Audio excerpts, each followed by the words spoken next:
Close your eyes and imagine. What if the things in life that cause us the greatest pain, the things that bring us grief, are challenges?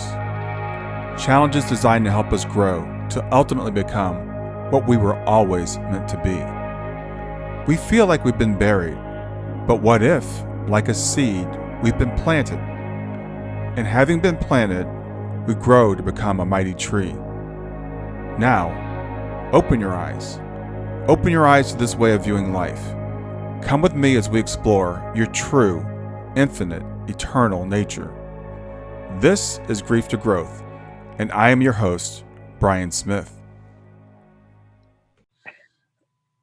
All right, hey everybody, this is Brian. I'm back with another episode of Grief to Growth. I've got with me today my friend Carolyn Clapper, and Carolyn is a world-class medium. I know a lot of mediums, and Carolyn is definitely one of the best, if not the best medium that I know. We've been friends for, I guess, about 3 or 4 years. We met through Facebook. I'm not sure how exactly we met. I'm going to read a short introduction, and I'm going to have a conversation with Carolyn. But growing up, Carolyn saw spirits and she had psychic experiences. But it wasn't until her NDE with meningitis in 2011 that she experienced a transition into becoming a full-blown medium. Her abilities were magnified by 100 times or more, and she had this boundless ability to connect to the spirit world. So Carolyn, I don't want to read much more of your bio. I'm just going to let you tell your story. So we'll just go ahead, and I want to say hi to Carolyn Clapper. Hi. Hey, Carolyn. Thank you for having me on. Well, I'm glad we're finally keep able our to connection. Yeah, hopefully we're going to be able to do this. Carolyn she messes up electronics. So it took us about, I don't know, half an hour to get connected with Zoom, and then the phone call dropped. So we're going to keep pressing forward and hope Spirit will cooperate with us here. Yeah. It's crazy. It's just like, now I'm just laughing. I can't even, it's hard to take seriously after we've been playing around with the computer for so long now. So hopefully we'll stay connected, but thank you for having me on. I really appreciate it. Well, we've been trying to do this for a while. Our schedules haven't worked out, but things work out, I guess, the way they're supposed to. So we'll see how it goes. But what I want to do is, I want to, first of all, tell me like what your childhood was like, what it was like experiencing spirit the way that you did, and then what happened on 11/11/11.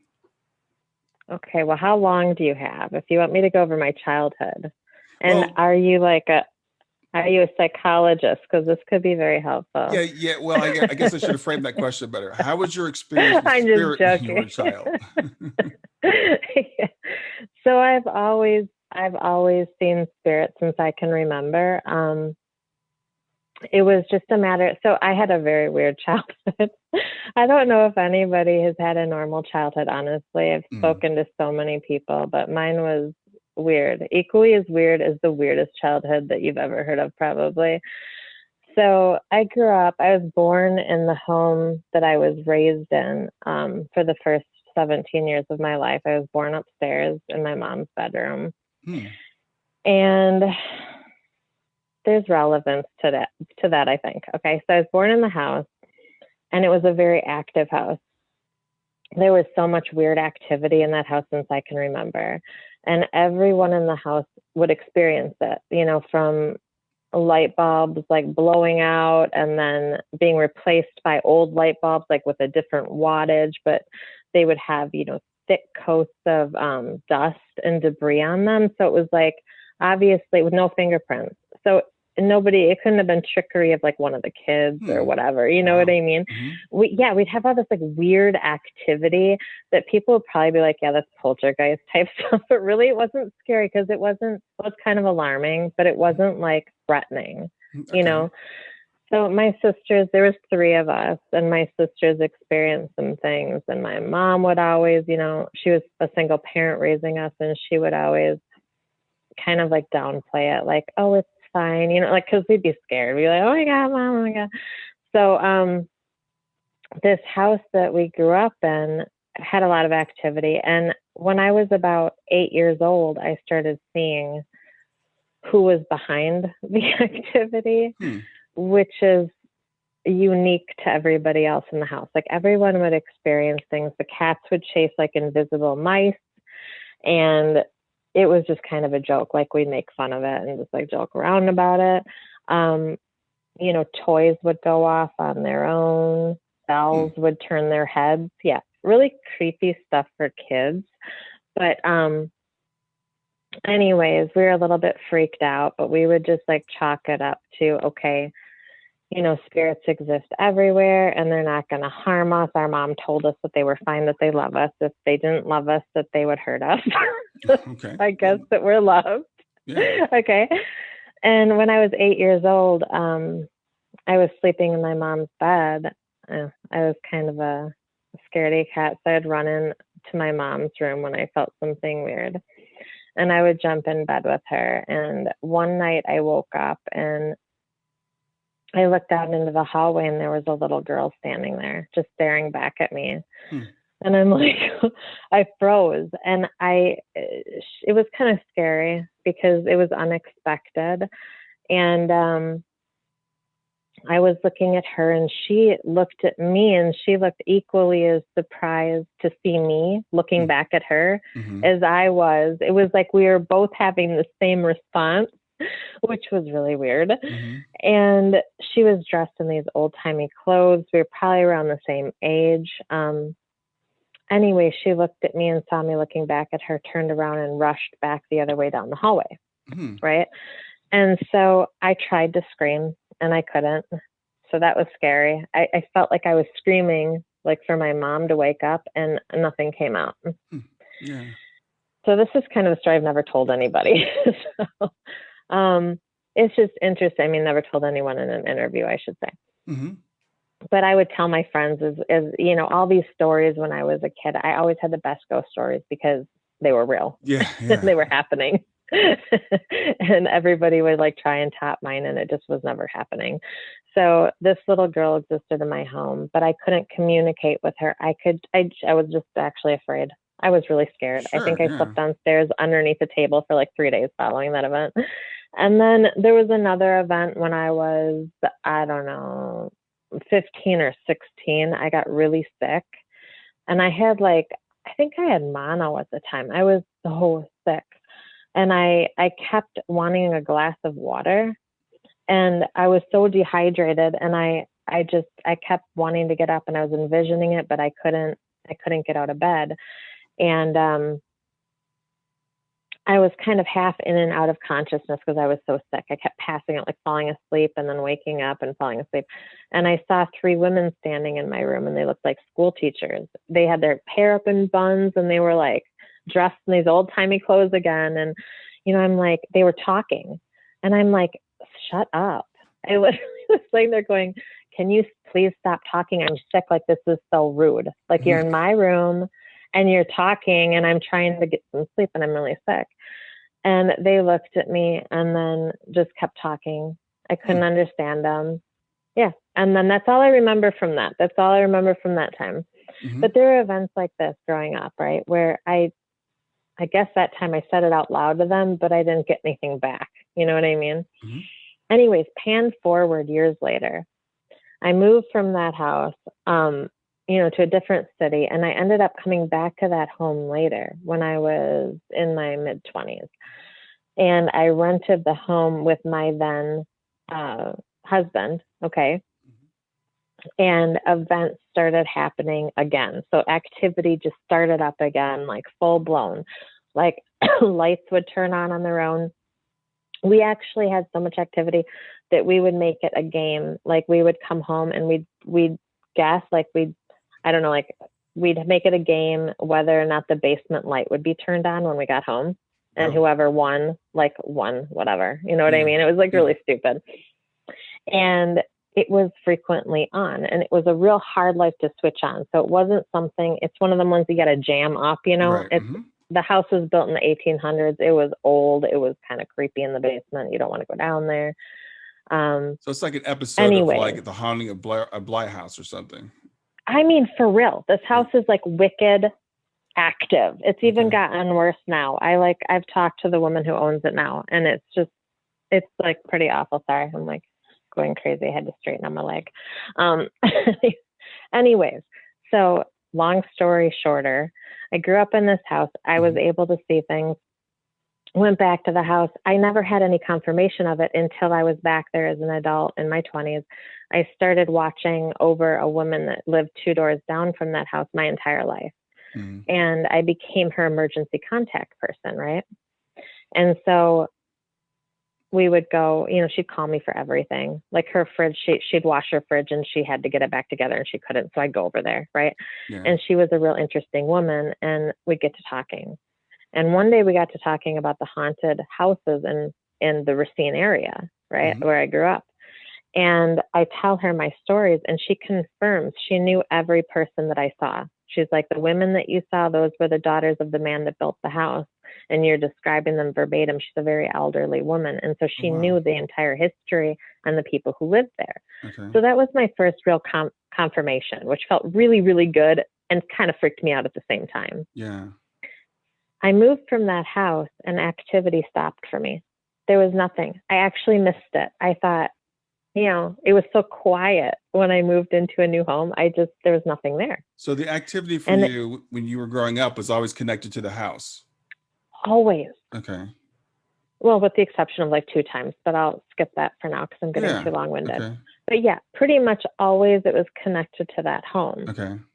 which I thought wasn't that weird because I was born in the home. Mm-hmm. So if there was spirits there, you would think, well, maybe they have like a connection to me because I arrived in that home, Yeah. you know, and they were there. Okay, so that's my connection to my childhood home. Moving forward, there's a gap of time where I didn't see anything for like 10 years, maybe not quite, but you know, just under 10 years. Mm-hmm. And then I came down with meningitis in 2011, and that's where everything took a turn for me. So I was living in, you know, about 45 minutes from where I had used to live. I was living in Wauwatosa. And I was going through a divorce at the time. So it was just me and my son there. And he was very young. He was like 6 years old. And I had gotten frequent migraines. I'm somebody who's had migraines since I can remember. They're crippling. And I thought I was just having a migraine. I took my Imitrex and I laid down and I thought, you know, this will clear up. But it didn't. And I didn't get back up again. I laid in my bed and I was in and out of consciousness. I don't know how long I was in and out of consciousness for. My son was running around and he would come, like it would be light out and then it was dark. He'd come to my bedroom and he'd have little presents for me, like little gifts, like cars. He'd take like lollipops and try to take my temperature. And I was just really sick. I think my temp hit like over, you know, 103 the last time I had checked it. Mm-hmm. And oddly, this kind of saved my life, but I had taken a picture of my temperature at one point and I posted it on Facebook. I have no idea why. Of course, like everybody posts everything on Facebook. I'm like, look at my temp. It's crazy high, you know, like, I don't know why I do that. And a girlfriend of mine whom I hadn't spoke to in years reached out to me over the phone by text. And she's like, are you okay? Well, I couldn't speak at this point. I don't know why. At this point, I didn't know why I couldn't get a word out, but I couldn't speak. And I could text, so I wrote help. And she texted me back and she's like, I'll be right there. And then she fell asleep. Oh, wow. So I'm like, damn it. Almost. So then an hour later, she texts me again and I wake up to my phone and I can't move. Like I just felt like fused. I couldn't move. I couldn't speak. I tried to speak to my son and I couldn't get a word out. And I texted her again, help, and I passed out again. Well, when I was in this state, it was like, it was just such a strange state that I was in. I was so sick. I was so sick that I kind of lost track of time, lost track of reality. And I didn't know what was wrong with me. And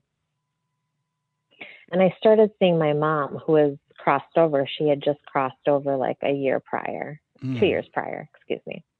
And she shows up next to my bed, right? And I can sense her and I can feel her and I can see her in my mind's eye. And she starts playing this memory back in my head. As I said, she was a single mom as we were growing up, so she would have to go to work and we'd get left home sick. Like if we were sick, we'd just, here's some popsicles, get better, Yeah. Well, I start hearing her say, in my head, I start seeing this scene play out from when I was about, 7, 8 years old, and I was sick at home. And she's looking at me and she's saying, Carolyn, sit up and touch your chin to your neck. And so I'm just seeing this replay in my head over and over. She used to do this. If we had a sore throat when we were little, she would do the chin check. So she'd have us sit up and touch our chin to our neck. And every time we didn't know what she was doing, but she'd tell us to do it. And then she'd kiss us and she'd be like, okay, you're fine. And she'd go to work. Oh, wow. And she'd be like, call me if you need anything. Okay. And I never knew in my whole life why she did this. I'd forgotten all about it. So she's playing this like memory through my head 3-4 times in my head, just over and over and over. And finally I hear her voice clear as day and she says, Carolyn, sit up and touch your chin to your neck. And it registered. I'm like, okay. So I sit up, right? And I try, and I couldn't. It went like maybe this far, and I started projectile vomiting, which is just disgusting. But I couldn't. My neck was fused, and I couldn't. And then my girlfriend shows up, and my son lets her in. I try talking to her, and she says, I can't understand a word you're saying. It was coming out like alphabet soup. Couldn't understand a word I was saying. I pass out. And 8 hours later, I wake up in the ER. Like, I can't remember anything, like from then until the ER. And I can hear the doctors speaking to my ex who's picking my son up. And they're like, look, we don't know what's happening to her. We can't get her temperature under control. I can hear them, right? And I try to speak. And every time I try to speak, I'm dry heaving. And finally, I get one word out. And it's because my mom told me. She goes, meningitis. And I said, meningitis. And thank God there was a nurse there who listened. She came up to me and she goes, what did you just say? And she got real close. I said it one more time. And she's like, we didn't even think about that, So she ran and got the doctor and they tapped my spine. They put me in isolation because they thought that I could have something like MRSA or something. But the meningitis test came back positive. So I had 2 strains of meningitis. And I had the bacterial meningitis, and they weren't sure if I had viral also. And it was just crazy. It was a crazy week.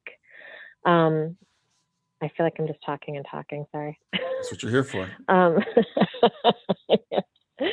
So I'm laying in the hospital bed, right? And it was just mishap after mishap when I was at the hospital. And bless their hearts, like they were trying so hard. They were helping me. They were giving me antibiotics, mega intravenous antibiotics. And I had a heart stent in, and oh my God, my heart stent, I ended up telling them like my heart stent wasn't wrong. And they're like, well, how would you know? And I'm like, I just know, And there was a few times where my heart would stop because they put the heart stent in too far and they had to give me an ultrasound, pull back out. I was teetering on death's door for the entire time. My heartbeat was down to like 30 beats a minute, 31 beats a minute. It was constantly going off, the alarm in the hallway.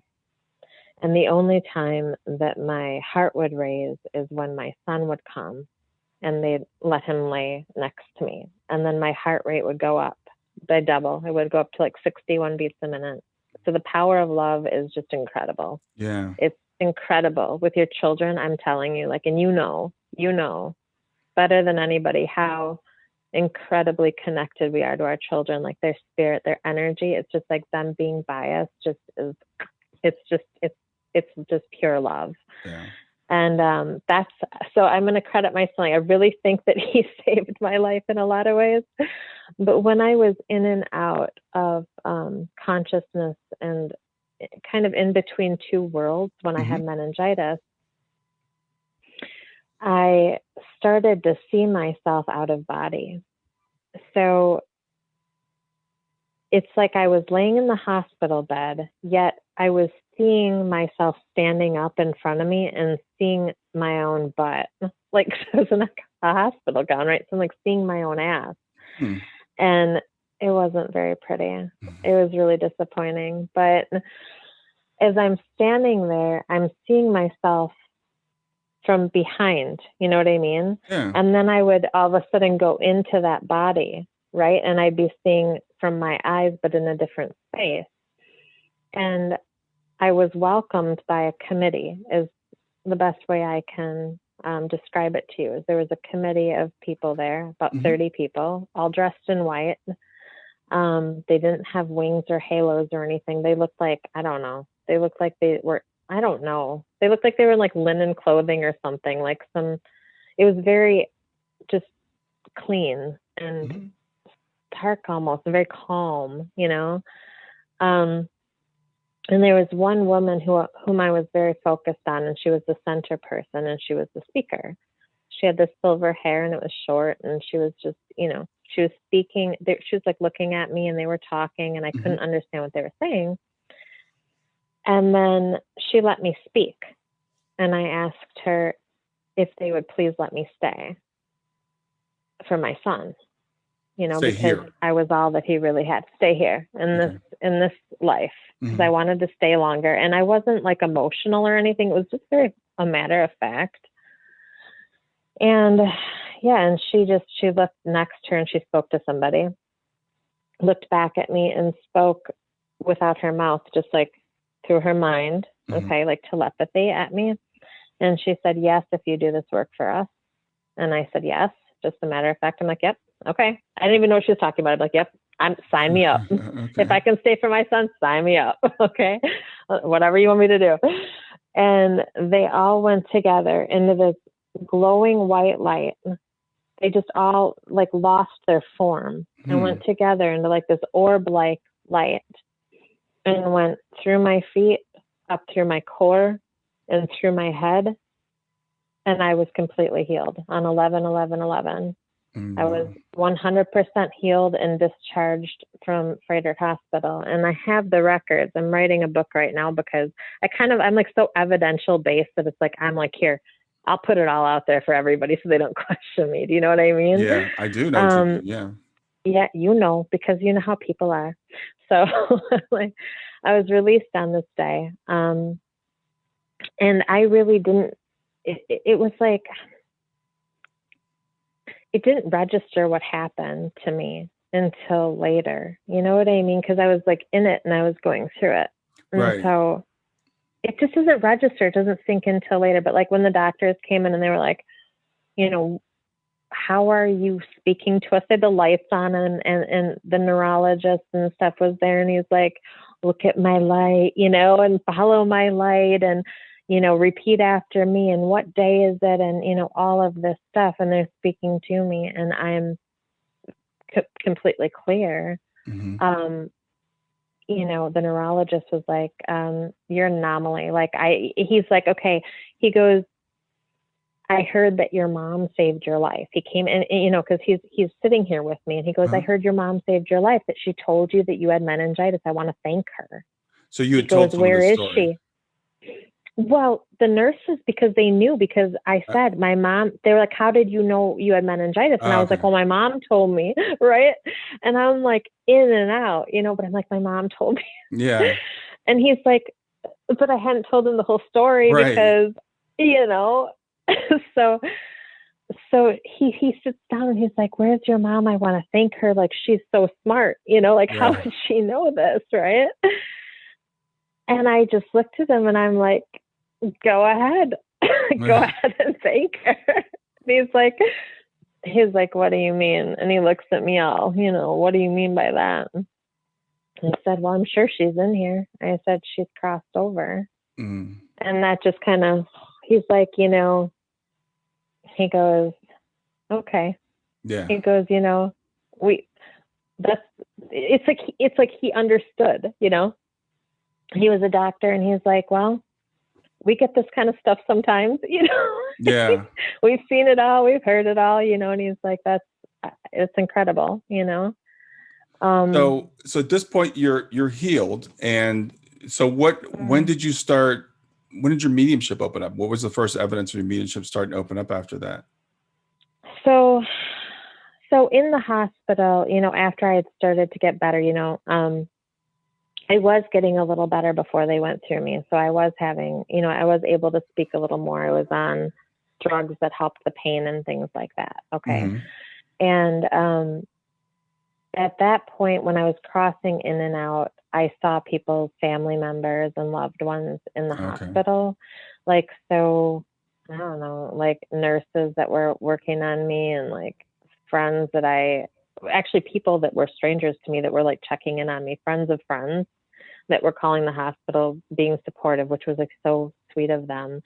I'd be like, oh, I got your mom and dad here.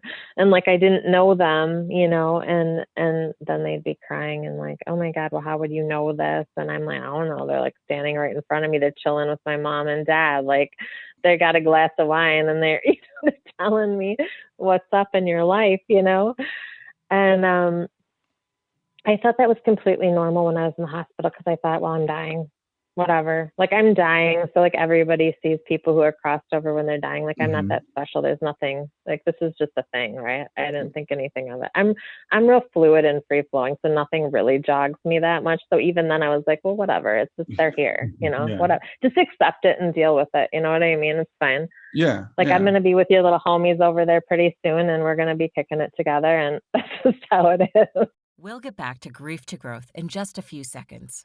Did you know that Brian is an author and a life coach? If you're grieving or know someone who is grieving, his book, Grief to Growth, is a best-selling, easy-to-read book that might help you or someone you know.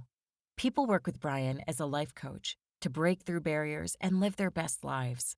You can find out more about Brian and what he offers at www.grieftogrowth.com, www.grief2growth.com, or text growth GROWTH to 31996. If you'd like to support this podcast, visit www.patreon.com/grieftogrowth, www.patreon.com/GRIEF2GROWTH to make a financial contribution. And now back to Grief to Growth. I didn't know I'd survive, Yeah. But moving forward, I had gone home following this and I had to continue IV antibiotics for about a week. And I finally got to take a bath. I was so happy, you guys. Like, it was like, I was so gross at that point. It was really nasty. Anyway, so I finally got to take a bath. And so I went in to take my bath and it was like the best feeling ever, right? Mm-hmm. And I draw my bath and I'm sitting in there and I've got my phone next to me. Don't ask me. I don't know why. So my phone's sitting on the floor and my phone rings. And like, this is the first bath I've had in like over 2 weeks. Like it's so gross, like yuck. So you'd think that I wouldn't answer my phone, but I did. Mm-hmm. And it was a girlfriend whom I haven't talked to, again, another friend that I hadn't heard from in years.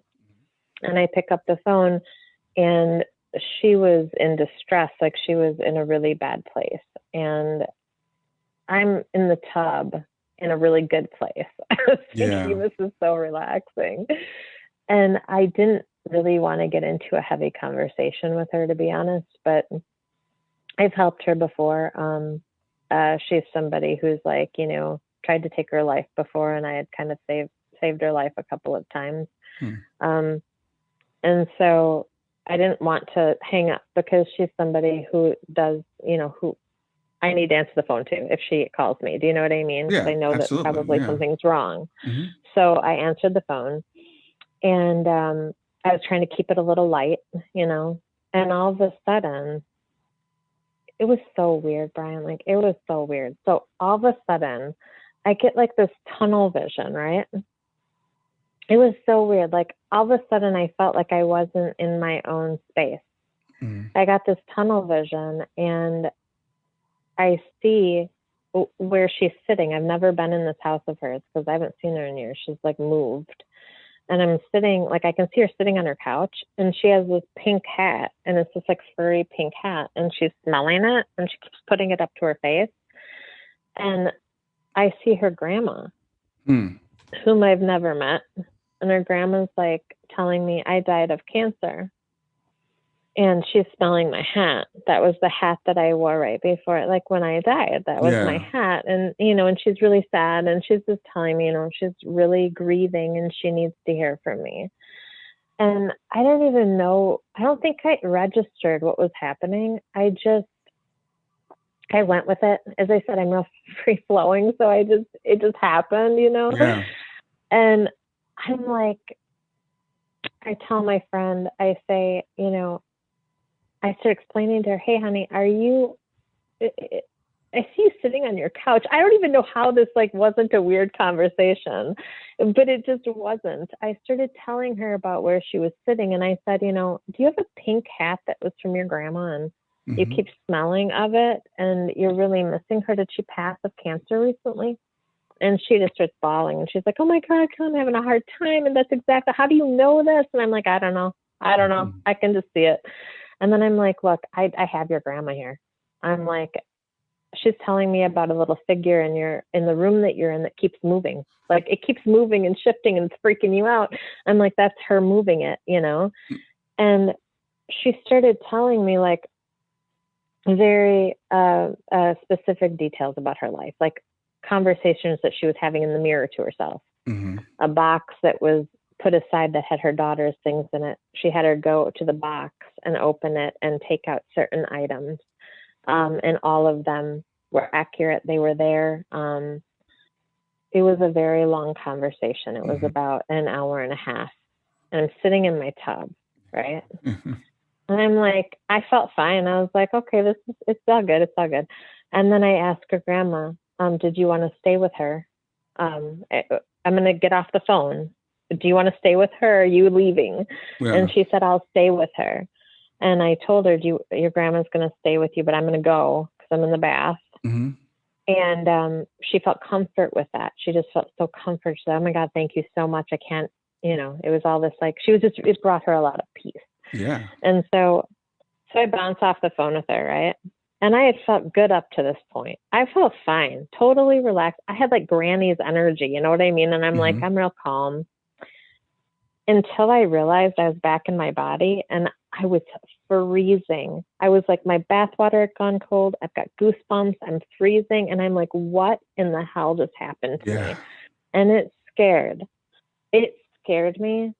It was so, I think some people would like that, but for me, that freaked me out. I was like, what in the hell happened to me? And I didn't like it. It felt invasive. It just felt not good. I don't know how to describe it. I got out and I was like,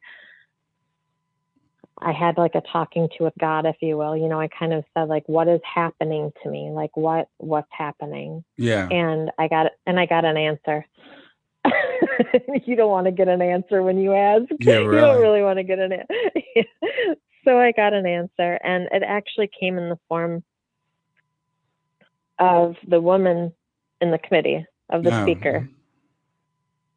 So I got an answer, and she took me back through what happened in the hospital and how they healed me and how I agreed. And it just put a calm over me. I was like, okay, all right, fine. If that's what it is, that's what it was. It just completely calmed my nerves. Yeah. So that's the first evidential type reading that I did. And then that just opened up a whole chain of events. So it's it would take way too long for an interview, but I'm going to be putting it in my book. I think it's really important and special stuff. It was the signs began to just flow. Yeah. For me, I generally don't see for myself the same as I see for other people. So my mom coming to me in that type of situation was extremely unique. That was a rare occasion when it's really, really important, I think, that we see. That we're capable of seeing our people in the same way. Yeah. But if it's not excruciatingly important, then maybe we're blocked from that for good reasons so that we can still have this experience. Still function in this world. Yeah. Well, so moving forward, I did go and get checked by every doctor that I knew. I'm like, okay, time to see a psychologist, time to see a psychiatrist, time to go get my brain scanned. Well, even though everything had been confirmed over the phone by my friend, I still thought, I had meningitis. Your brain is swollen, when you have that, your spinal cord. And I thought, okay, it's time to get checked and see if anything's wrong. And I got a clean bill of health from everybody. And in fact, every time I sat with a doctor, their loved ones would come through and tell me things that I would never have known. And they were like, oh my God, this is incredible. I mean, like, some of them would start talking to them. Like my doctor from the Middle East, whom I love very, very dearly. He's like, well, what do you see for me? And I'm like, don't ask. Yeah. Yeah. And then I went ahead and I told him what I saw, and he knew it was his dad, and he went through his funeral that he wasn't at, and so on and so forth. So, yeah.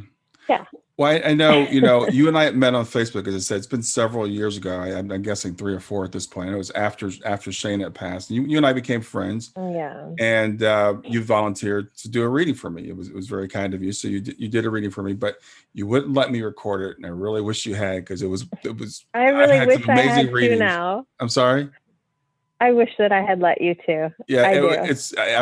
I've had incredible readings by some of the literally the best mediums in the world, but you were just like, I mean, so when people, when you say, you're telling these stories and they sound, they sound wild. I mean, it's like, you really like it. So you told me stuff that like nobody could possibly have looked at. You told me things that my wife thought at the hospital the day my daughter passed away, that my wife had never told anybody, including me.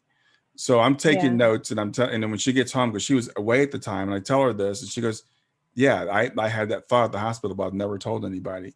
You told me something that happened with my wife the day before, some cake that she'd eaten. And then spontaneously. The rainbow cake. Yeah, the rainbow cake. Exactly. You remember. Yeah, I remember that. So, and I had a friend whose wife had passed away literally like the week before. So, and the reading was like, and it was like 2 hours long. And I'm just taking notes, and you tell me things that are in Shayna's bedroom and all this stuff. And I said, well, by the way, I have a friend whose wife passed away like a week ago. Can you tell me anything about that? And you knew how they had met at a camp, when they were young. You knew that she'd had the hip surgery she had, or it was knee surgery. I can't remember which it was.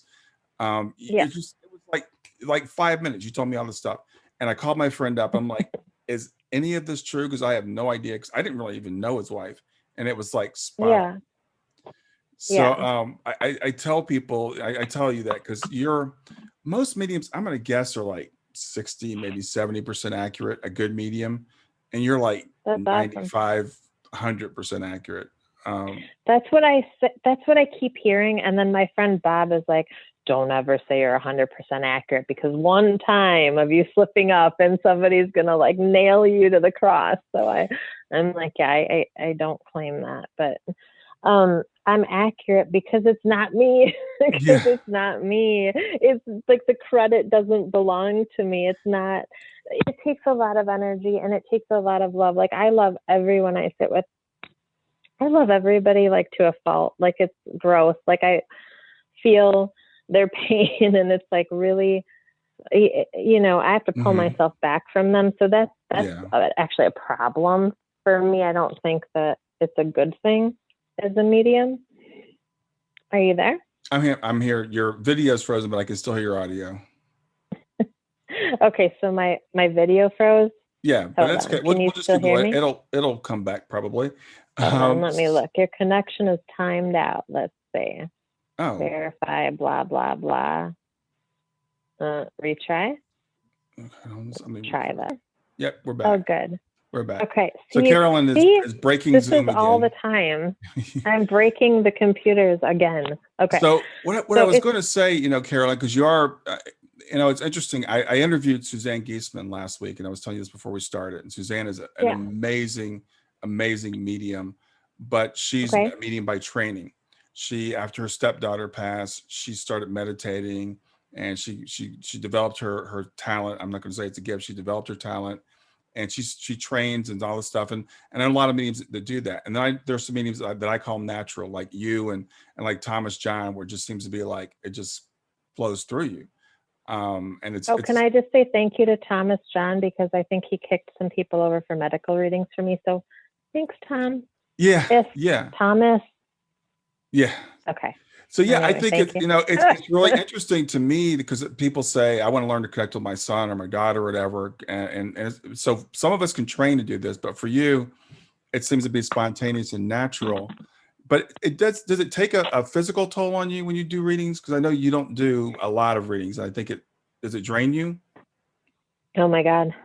It's like, that is putting it lightly. Like, people will ask me, like, do you do mentorships or whatever? Or, so many people are interested in going into this field, which I think is incredibly cool. I love how open people are becoming. And, it's obviously, it's good to know that more people are open to it now. Mm-hmm. But as far as actually doing it, I'm always like, man, tread carefully, because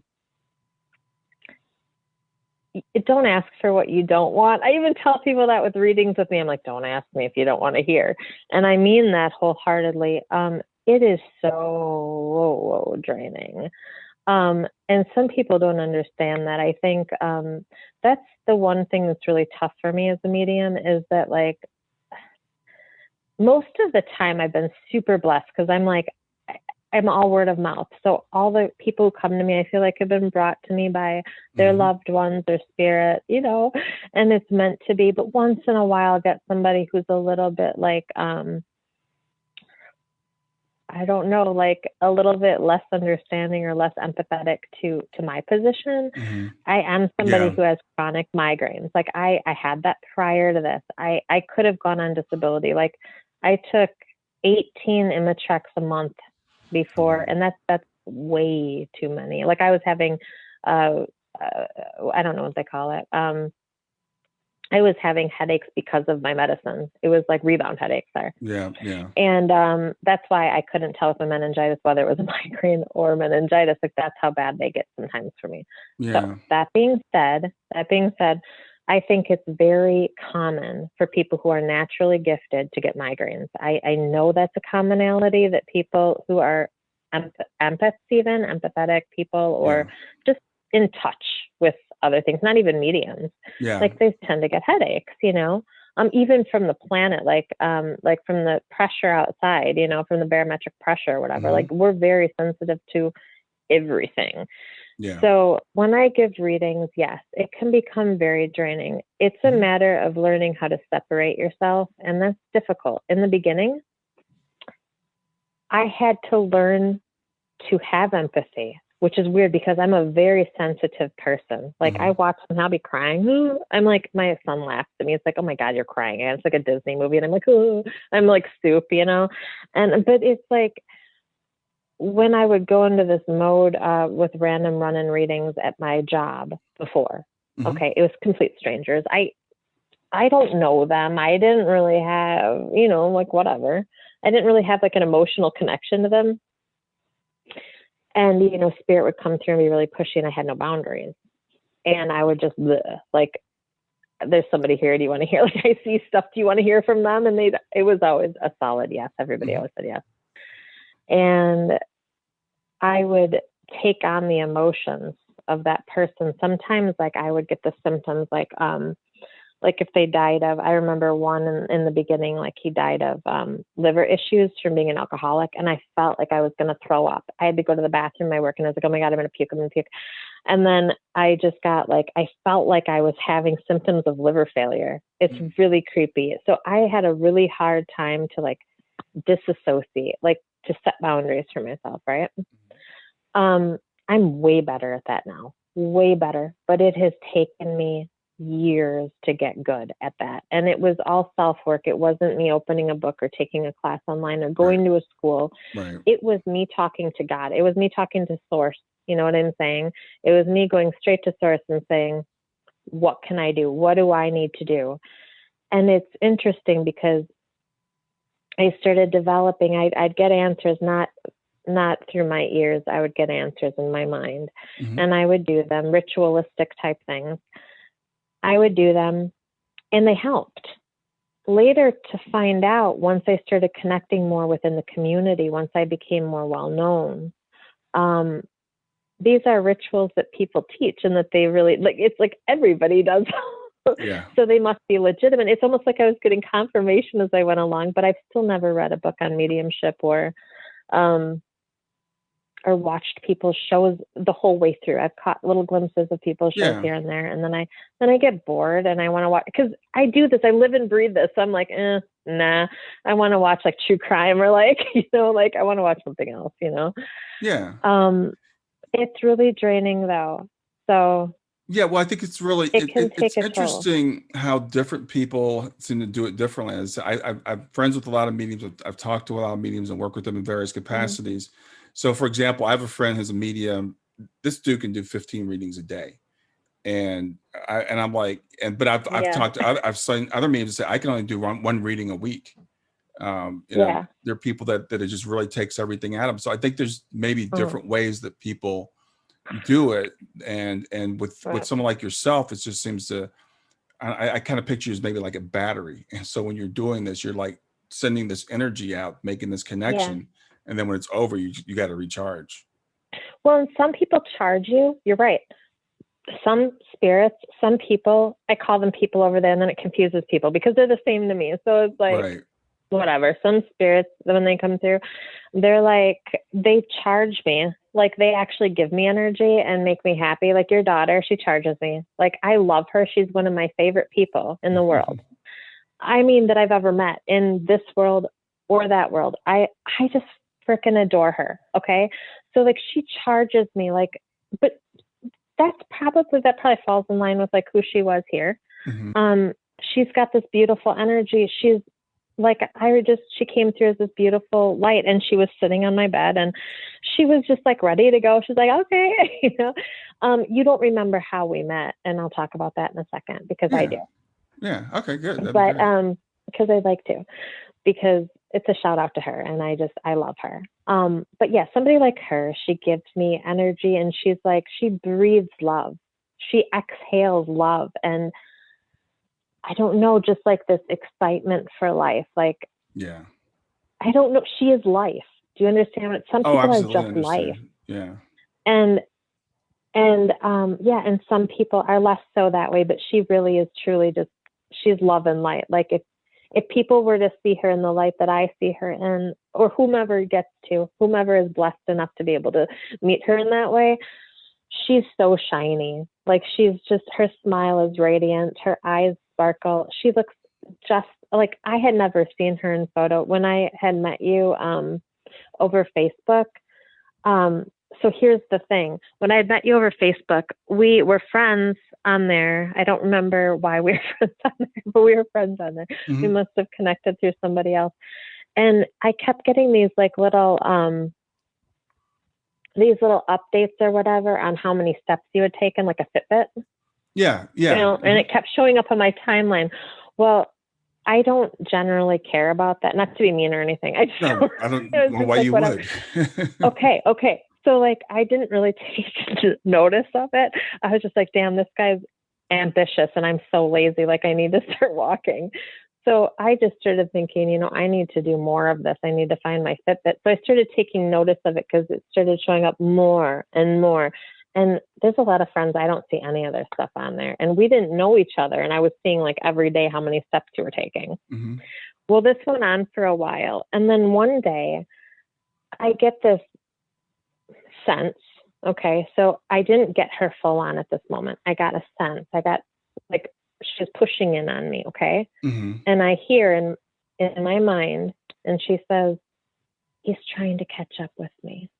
He's walking to catch up with me. Yeah. And I said, wait, I'm like sitting here like, wait, who is that? You know what I mean? Cause like we weren't even connected. I was just reading your Facebook steps and I'm like, oh shit. Like I've got to say this, right? And I was like, no, I can't say this. Like, what if this person is not open to this? This is not fair for me to put on him. And I'm like, give me more. So I'm talking to whomever I'm hearing. Cause at the time I didn't know. I'm like, give me more. And then I see her. She comes into my vision. Okay. And I see her and I'm like, oh my God, I think this is his daughter. like she's got to be his daughter or something. Like she's like, that's the sense that I got. Okay. Oh, yeah. And she goes, he's walking to catch up with me. Tell him to wear the purple Converse, like the purple shoes. Okay. And I was like, I said back to her, how am I going to say this? And she goes, just say it. And she's so sparkly. And so I was like, fuck it. I'm doing it. I don't care. I love this girl. I'm like, I don't care. I'll just do it. Who cares if I look like a crazy nutcase? So I wrote, for the first time on your thing, like, and I wrote that and I got nothing. You didn't like it. You didn't love it. You didn't respond at all for 3 days. And I was like, oh shit, what if I'm wrong? Because, when you don't get that confirmation once in a while, you're like, wait a minute, am I wrong? Yeah. So then I went to your page and I'm like, oh God, am I wrong? And there was nothing on your page about her that I could see. Nothing at the time. This is like, I don't know, like now I think I've seen stuff about her that pops up on my timeline, but at the time I couldn't view, there was nothing. Mm-hmm. So I thought, well, I don't think I'm wrong because I obviously see her. I don't know why I'm seeing this. And a couple days later, you were like, you liked it. And I was like, oh, good. And then you were like, yes, I am, and I'm like, and you said something, you acknowledged the purple shoes. And I was like, phew. I'm like, thank God.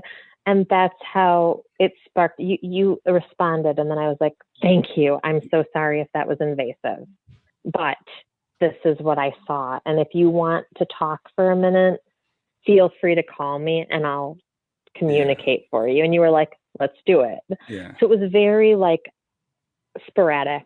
Yeah. No, I remember that now. You said I was walking to catch up with her. I'd forgotten about that part of it. But yeah, it's well, that's how interesting. She came through to me.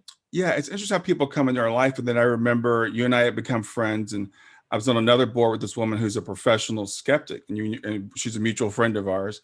And she's like, I don't believe in mediumship. I don't believe in it. But she's like, but I believe in investigating things. So I'm going to check it out. So she said, Brian, I know you know a lot of mediums.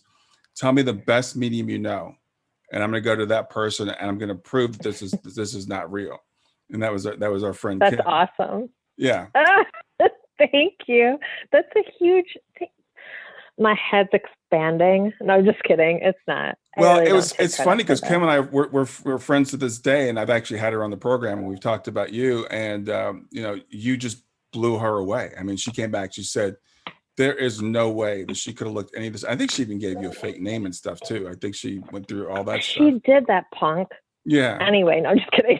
Yeah. Just kidding. But yeah, it's she told me later, she was like, she gave me a fake name and then she had her boss come to me and her boss gave me a fake name too.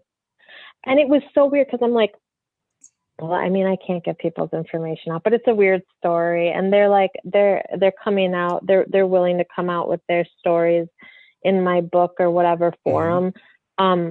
And like really open up about details because the readings that I gave them, because she's a debunker or whatever, like global issues, governmental issues, dude, I was like, who am I talking to here? You know what I mean? Well, her first reading was mostly just really personal, but yeah, when I read for her boss, it was like just worldly, global, like crazy stuff. And in fact, she came back later and said that I had predicted I had predicted a really big event that had happened and unfolded that she was connected to and everybody knows about, and it's regarding sex trafficking and stuff and where these things were occurring. And I'm reluctant even to say that online as vague as I just said it, because like, it's just, it kind of scares me. It freaks me out. I know that you also have worked with the police on cold cases and stuff like that, and you're an amazing medical intuitive. So in the few minutes we have left, maybe you can tell me something about your medical intuition. Maybe no personal details, but maybe give me an example. Okay, so I'm a medical medium. I consider that different than a medical intuit. I used to consider myself a medical intuit, but I think that word and term is tossed around way too much. Okay. What I mean by that is people are out there claiming they're medical intuitives, and that might mean that they might get a little something medically, and it might be confirmed and it might not be. I work with 5 doctors in spirit on the other side. I don't see their faces. They're faceless. They stand behind me. I go into a medical reading completely different than I go into a a spiritual reading. Okay. A spiritual reading, I go into it in front of me, medical in back, totally different process mentally. Okay. Mm-hmm. And they go through the person from their right hand and they go up through their body, same path every time. And I don't know anything about a person's medical history going into it, nothing at all. All of my readings right now, because of COVID, are done over the phone. Mm-hmm. And I work both internationally and nationally. And they take me through people's bodies and they'll show me everything from deficiencies to issues that happened as a baby, when they were 13, when they were, throughout their life. So past, present, and future trauma is what I see. Mm-hmm. And we have found everything from cancer to leaking in certain vertebrae in the spine to,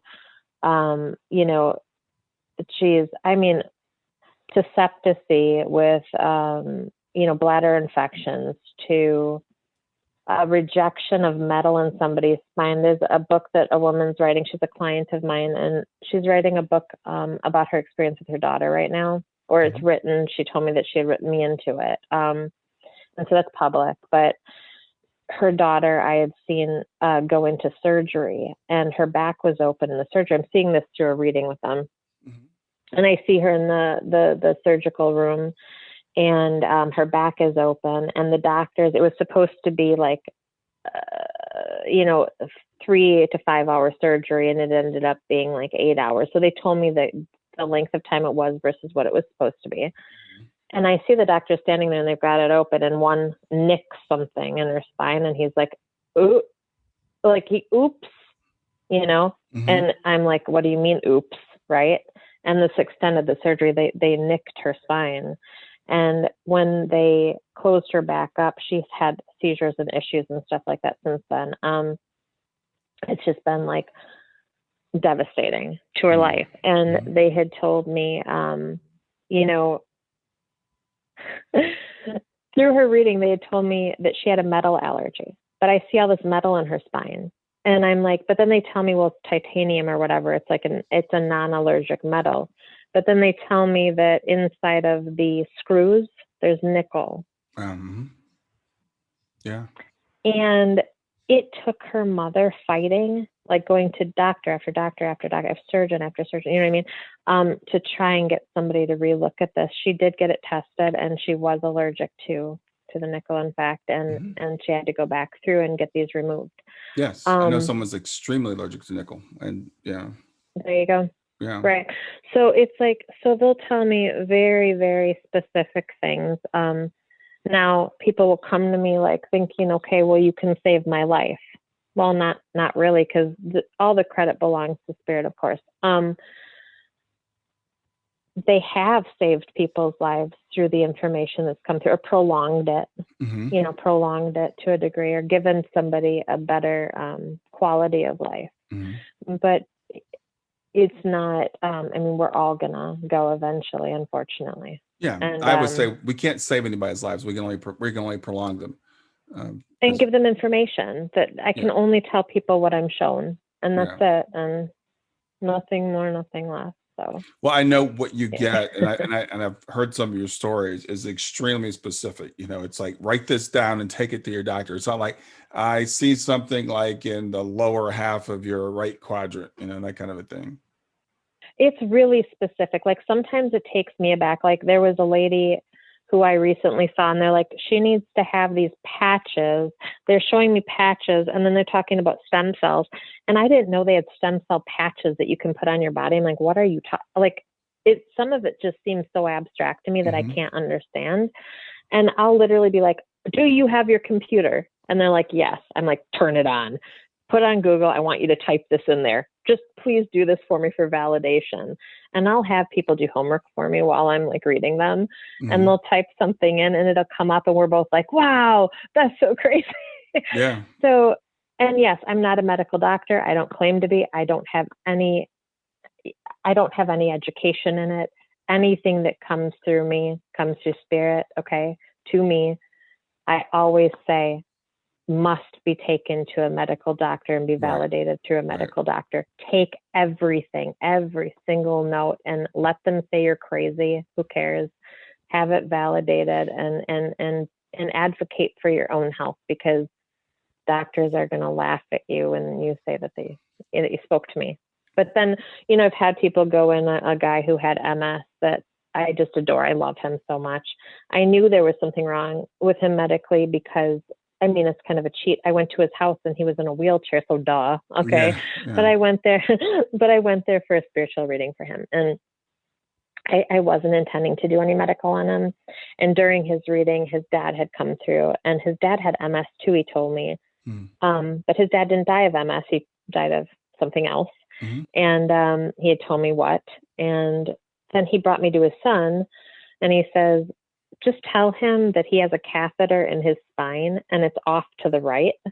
It's off to the left. And it was going into his muscles and his fat and not into his spine. And it was medication. And it was giving him 80% worse pain in his legs.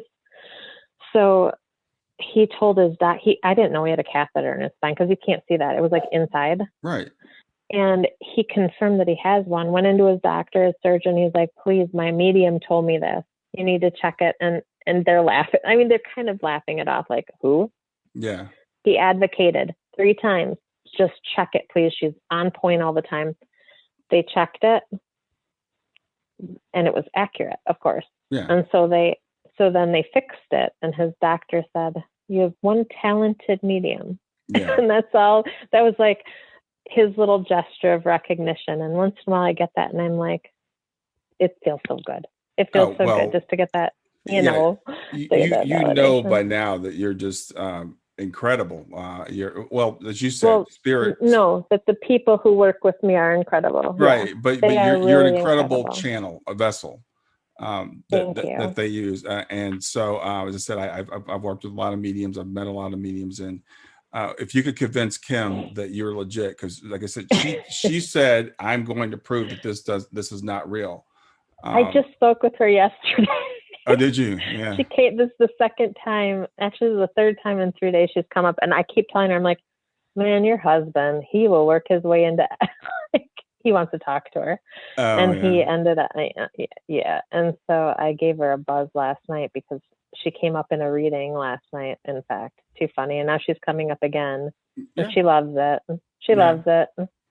There's some investigating we have to do. We'll have to talk about it later. It's going to be really fun. Like the last time I gave her a reading, it went off into this crazy direction where they took me through her home. Oh my God, Brian. It's like, because I guess, how people call it like remote viewing or whatever. Yeah. Mm-hmm. I'm like a remote viewer on crack because it's totally different for me. It's like I'm all up in their business and I can see everything. Mm-hmm.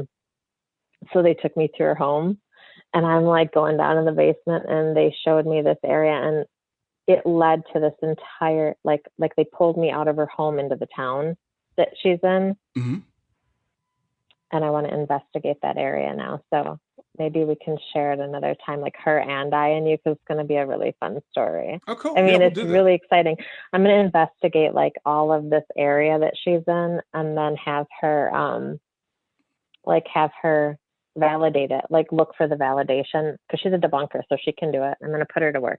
Exactly. Well, Carolyn, I'm glad that we finally got to do this. It's been a long time coming. We were saying, I don't know if the gremlins are trying to stop us or the bad spirits or what the deal was, but between the scheduling issues and the technical issues, but we got it in, we got it done. So I appreciate you doing this.